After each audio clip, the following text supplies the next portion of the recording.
Hi, welcome to all. ഞാൻ Rajeev Johnson. ഇന്നത്തെ special നല്ല ഫ്രഷായിട്ട് 2 കിലോ കേര കിട്ടിയിട്ടുണ്ട്. അപ്പോൾ അതുകൊണ്ട് ഒരു അടിപൊളി അച്ചാർ ഉണ്ടാക്കാമെന്നാണ് വിചാരിച്ചേക്കുന്നത്.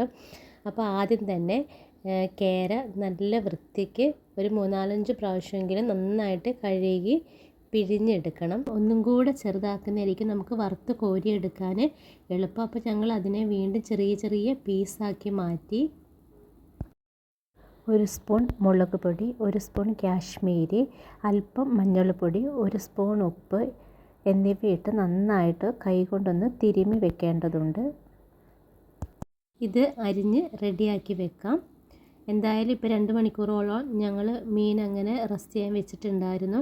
ഇനി ഒരു ചീനച്ചട്ടിയിലോട്ട് വെളിച്ചെണ്ണ ഒഴിച്ച് നന്നായി തിളച്ചതിന് ശേഷം റെസ്റ്റ് ചെയ്ത് വെച്ച കഷ്ണങ്ങൾ ഇട്ട് കൊടുക്കാം. അത് നന്നായിട്ട് വറുത്ത് കോരിയെടുക്കണം. അതിന് ശേഷം വെളുത്തുള്ളി ഇട്ട് കൊടുക്കുക. വെളുത്തുള്ളി കുറച്ച് സമയം അതിൽ കിടന്നൊന്ന് ഫ്രൈ ചെയ്തോട്ടെ. അത്യാവശ്യം വലിപ്പമുള്ള 6 വലിയ വെളുത്തുള്ളിയാണ് ഞാൻ എടുത്തിട്ടുണ്ടായിരുന്നത്. അതുപോലെ ഒരു വലിയ കഷ്ണം ഇഞ്ചി എടുത്തിട്ടുണ്ട്. നിങ്ങളുടെ എരിവിനനുസരിച്ച് പച്ചമുളക് നിങ്ങൾക്ക് ചേർക്കാം. അതുപോലെ കുറച്ചധികം കറിവേപ്പിലയും. വെളുത്തുള്ളി നന്നായി വഴറ്റിയെടുത്തിട്ടുണ്ട്.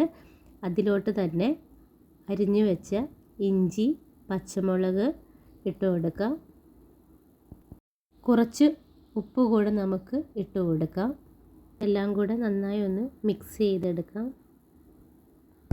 ഇഞ്ചിയും പച്ചമുളകും വെളുത്തുള്ളിയും നന്നായിട്ടൊന്ന് വഴറ്റിയെടുക്കേണ്ടതുണ്ട്.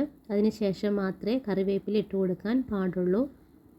ആവശ്യം കഴിഞ്ഞാൽ വലിച്ചെറിയപ്പെടുമെങ്കിലും കറികൾക്കും അച്ചാറുകൾക്കും ഒക്കെ ഗുണവും രുചിയും കൂടുതൽ ഉണ്ടാകാൻ വേണ്ടിയിട്ടാണ് കറിവേപ്പില ചേർത്ത് കൊടുക്കുന്നത്.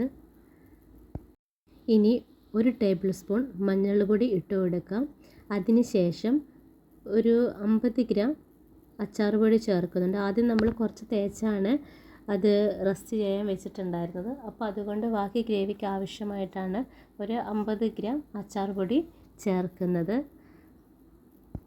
6 സ്പൂൺ ചുവന്ന മുളക് പൊടി ചേർത്തിട്ടുണ്ട്.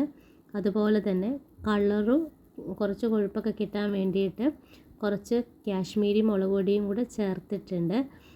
എരിവൊക്കെ നിങ്ങളുടെ ആവശ്യാനുസരണം നിങ്ങൾക്ക് ഉപയോഗിക്കാം. അപ്പം ഞങ്ങൾ ഇത് കുറച്ച് ദിവസം വെക്കാനുള്ളതായതുകൊണ്ട് കുറച്ച് എരിവ് വേണം എന്നുള്ളത് കൊണ്ടുമാണ് അത്രയും മുളക് പൊടി ചേർത്തേക്കുന്നത്. ഓൾറെഡി പച്ചമുളക് ചേർത്തിട്ടുണ്ട്. അത് നിങ്ങളുടെ സൗകര്യത്തിനനുസരിച്ച് ബാലൻസ് ചെയ്യാം. ഇനി വറുത്ത് കോരി വെച്ച കേര കഷ്ണങ്ങൾ അരപ്പിൽ ഇട്ട് കൊടുക്കണം. അതിനുശേഷം അത് നന്നായി യോജിപ്പിച്ച് കൊടുക്കണം.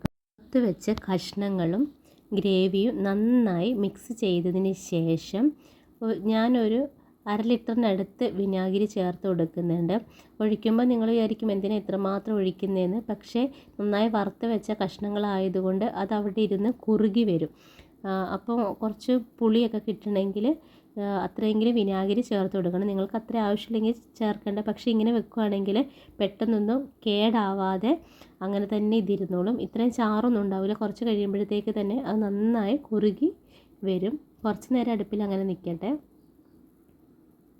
ഒരു 5-6 മിനിറ്റ് കഴിയുമ്പോൾ നമുക്ക് തിള വന്നതിന് ശേഷം കുറച്ച് നന്നായി തിളച്ച് വരട്ടെ. അതിന് ശേഷം ഫ്ലെയിം ഓഫ് ചെയ്ത് വെക്കാം.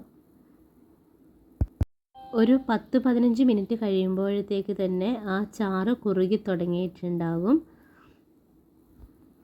ഈ സമയം ആവശ്യത്തിന് ഉപ്പൊക്കെ ഉണ്ടോ എന്ന് നോക്കണം. ഉപ്പ് കുറവുണ്ടെങ്കിൽ ഇപ്പം ചേർത്ത് കൊടുത്താലും മതിയാകും.